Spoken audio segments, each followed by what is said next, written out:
Yes. What is up, everybody? Ndikunakidzwa pane nyaya iri kuitika panapa. Prophet Passion Java naMukoma Jinimbi vanenge vanga kukwesherana kwavari kuita so that's what I'm going to be telling you today.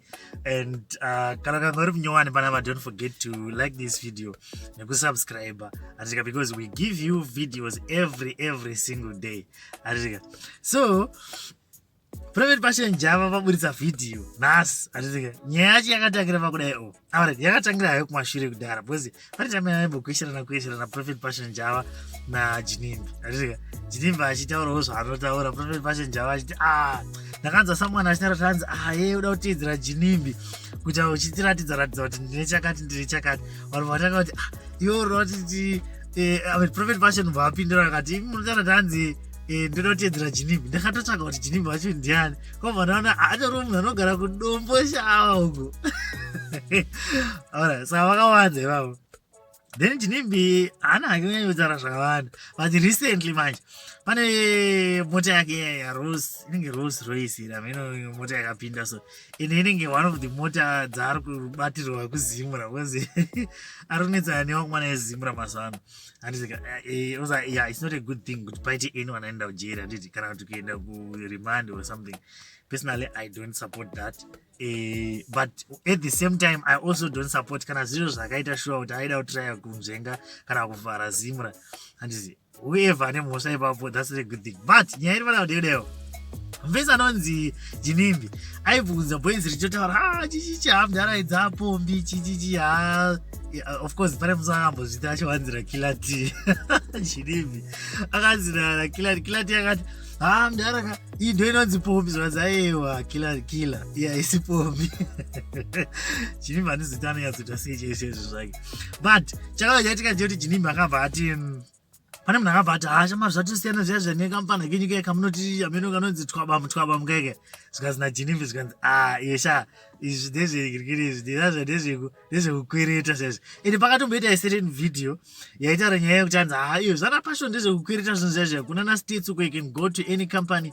I've heard vamwe vanhu vachitotaura kuti kuna vamwe vanhu vakaita sana Ty Lopez nanani, like some allegations dzinotaura navamwe vanhu painternet, handisika vachitaura kuti pane vamwe vangamboita zvekuti asati ane mari akambotora mota Lamborghini vaanoikwereta, handisika. Kukwereta ezini kwete kukwereta kwaya kwekuti unonzi wozotipa mari ayo, kukwereta ezini kuhaya, handisika, ndo kumwe uchitaura kuhaya mota, kuti inini ndoda kuhaya mota for a month, kana ndoda kuhaya mota ndichibhadhira certain amount a month, ndienda unoflexa painternet pasocial media ndichinodza vanhu tasema ndezi mota rangu rakapenga, anoona.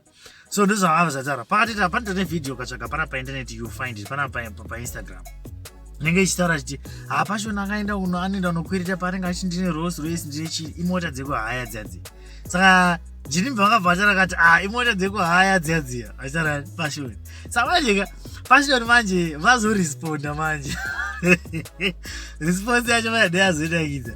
Hanzi iwe kufamba uchidzara kuti ndina nhamari ndinoita mota dzekuhaya, zvikanzi vaina nhava kuproblem yokuti iwewe stand yako ndiye kucheka nepakati, yakaita kuita kuchekerwa pakati nasabhuku. Ozatichika hondo dzemamiliyoni yadzonakisa dzondisipaka hangu personally. Hanzi iwewe wakaita kuchekerwa nepakati, and also face yako yakafonyoka. I don't know what he means when he's saying face yako yakafonyoka.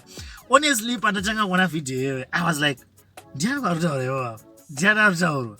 Vandozona kuti aiwa vatorine munhu avarutaura Prophet Passion, varutaura kuti Jinimbi akaenda akanopiwa stand, akachekerwa stand nasabhuku mahara, handisika. Of which the reason why probably he is saying that is because kunana dombo shava kune nyaya iri kunzi vanhu vari kuenda ikoko vachinotsvaga mastand, handisika.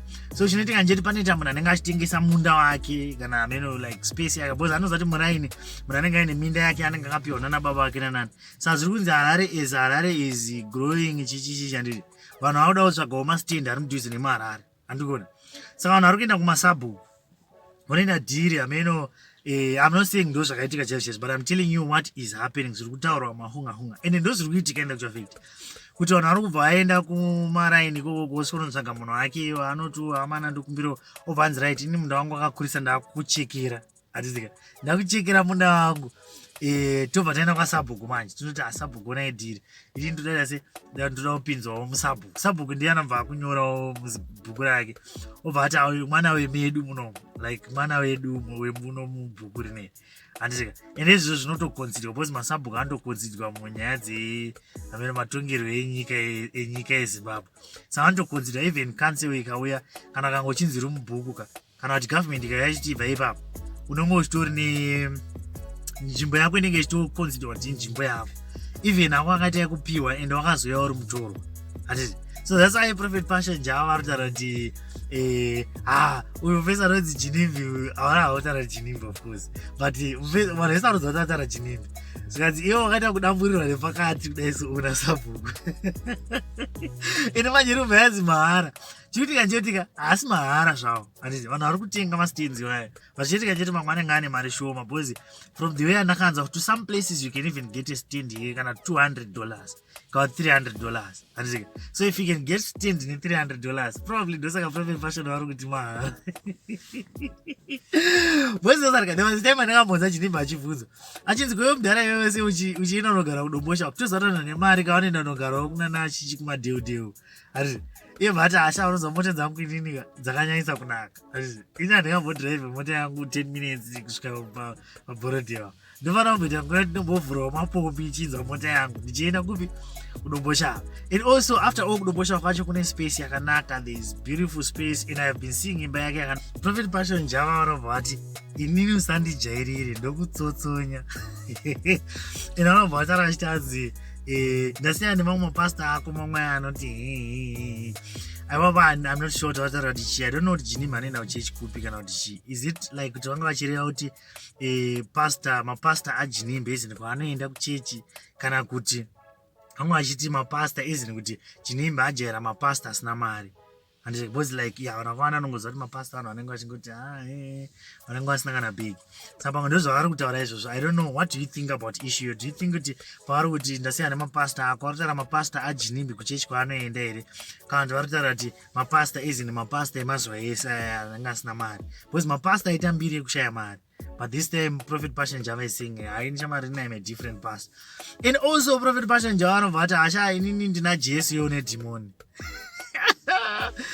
hanzi yo nedhimoni so if Chinimbi kana kanga ari munhu anoenda kuchechi hatitika why is Prophet Passion Java saying une demon how is that even possible alright so vari kuredza kureva kuti vari kushora mapasta ekwaChinimbi here kana kuti Chinimbi anoenda kuchechi here ndo first nyaya first of all Chinimbi anoenda kuchechi here vari kana Chinimbi achienda kuchechi zvinova kuti mapasta ake abatwa futi naProphet Passion Java hatitika mapasta aChinimbi please ndiregerei ndiringotaura zvandofunga but kana Chinimbi asingaende kuchechi that means Prophet Passion Java aringotaura kuti ini ndasiyana nemamwe mapastawo zvavo avangojaira anongoita zvese zvese and then he said ini ndina Jesu yo nedhimoni what who says that hanzi Chinimbi ane dhimoni I don't know kuti vanhu vanotamba naye vanoswera naye kuti vanga vasati vazvionera hana Chinimbi hana mamwe mapasta anombotaura nawo here because kana inawo it's like anenge Prophet Passion Java anenge achitobata-bata kavamwe vanhu anenge ari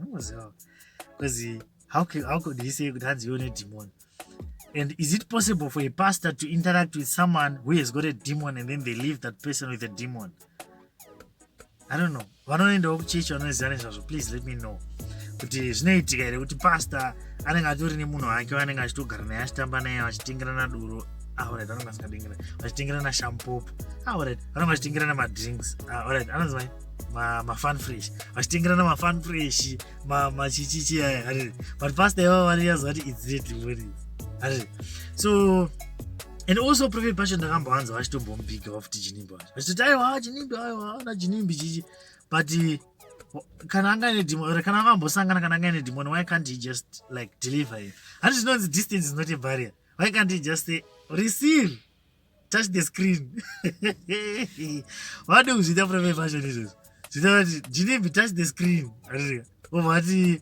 come out demon robva raenda because ivo vataura kuti ini ndina Jesu yone demon and zvinonzi distance is not a barrier I don't know guys I'm just like thinking out loud, alright? In other words, I'm just thinking out loud. I'm saying I'm telling you what is in my mind. But why is it that Prophet Passion Java is doing that and saying that? Was that, is it right manje kuti kana muchinesa nemunhu wotoka nemunobva muzata sei kune zidhimoni zviri right kuti ndokutsotsonye zveso plus nedhimoni nandini. I don't know. Chinchinoshamisa nje kuti Prophet Passion Java na Jinimbi, can you really say kuti vakavengana mavhesa? Mozikona tichi there was a time yakambozi na Prophet Passion tikanzi iwe vanhu vane mari yakumwana uzana Jinimbi wewe. Ndakatombona certain video Prophet Passion Java vachitobiga Jinimbi, handitika ndikaona imwe vatori na say week nayo, handiti. Saka I'm not sure kuti apa patinenge tichiitiswa here kana tichita sei, kuvengana kwakuvengana chaiko chaiko here kokutovengana kana kuti vanenge vachingowanzirana. Because I believe kuti probably Prophet Passion anenge atorogana nefone number dzaJinimbi zvoti anenge achitopota achitoti waona here chandakanda achitauro ichi. What do you think about it? Ivo vanoti mudara mandibata pamafichara ndanzi fesi yavo akafonyoka anzi oza pamwe vatara nyaya yekuti ndinaye more handsome than you, of which I don't know. Guys, what do you think is handsomeier? Akanyanyonaka vacho ndiani pakati pavari two, Prophet Passion Java naJinimbi? And also, who do you think anonyatsonzi ane big chero pakati paJinimbi na Prophet Passion Java? Atitika ndozvandonyatsonzi ndiana anofungidzira nemari ipapapa. Because ine ndikachiti pana mumwe anenge achiti iwe Prophet Passion Java hatizivi kuti mari yavo inobvepi, and also vamwe vanondoti futi hatizivi kuti mari yaJinimbi inobvepi. Vamwe vanobva ati aiwa ihama yaMary Chiwenga, former second lady. Saka anongopotova achingodaidawo, saka anowana mukana wekuti pamwe madhiri anenge achawana. But also Jinimbi anogara achinetsana nevakomana afanike vezimura, saka hanone madeals ake ari straight here kana kuti haasi straight. I don't know. There are so many things that are happening, so I would want to hear what you guys think about issue ya Prophet Passion Java nemukomana anonzi Jinimbi, kuti hondo yavo chaichaiyo ipapapa imbori nyatsori yei, ihondo yeinfluence here kana kuti zvine basa manje zvekuti influence chazvo. One of them might be more influencing than the other, kana kuti nyaya dzekutoti itori hondo yemari chaichaiyo. But kana ikanga iri hondo yemari varodi kunyatsotiratidza chaizvo ngavatiradze mabank account. There was a time atakaona mabank accounts kana naTimak, takaona Timak achitotiradza bank account yanga ine mazimari vanga aita ngefone number, so achitaura kuti iyi account yangu iyi, saka mari ndinayo. So these guys vanenge vachingoradzana nemaRolls Royce nemaFerrari. Kana uchikwanisa chimboyanzotudzawo kuti pakati pemota dzavo izvozvo dziri 2, handitika kuti 2 esacho mota dzavo dzatoziva dzavainadzo, ora tomboti ndedzekuhaya kana kuti ndedze whatever the case might be, tonango tingozivawo kuti iyi inoita mari, iyi inoita mari. I think we need to have a comparison. Vanozivawo nezvemota, please chimboyanzotudzawo. Then wanaitawo mavideos, this is a video idea, chitombotipaiwo video muchinyatsotudza kuti nai mota yaJinimbi nemota yaProphet Passion nehelicopter yaProphet Passion tichizvikompeyanisa. Because Prophet Passion anzara kuti inini pandogara padheni pangu chaipo ende it's $1 million mansion, and also yaJinimbi yacho inotonzi also $1 million mansion. So I don't know, what do you think guys? Ane bhegi ndiani? Kana kuti awida ndiani pakupisa mumwe? Because Jinimbi angataura kuti handedzekuhaya idzi, then Passion vasvika vati hayi shai chistand chako ndechekudamburira repakati nasabhuku. So I don't know, what do you think? Let me know what you think in the comments box, and I will see you in the next video.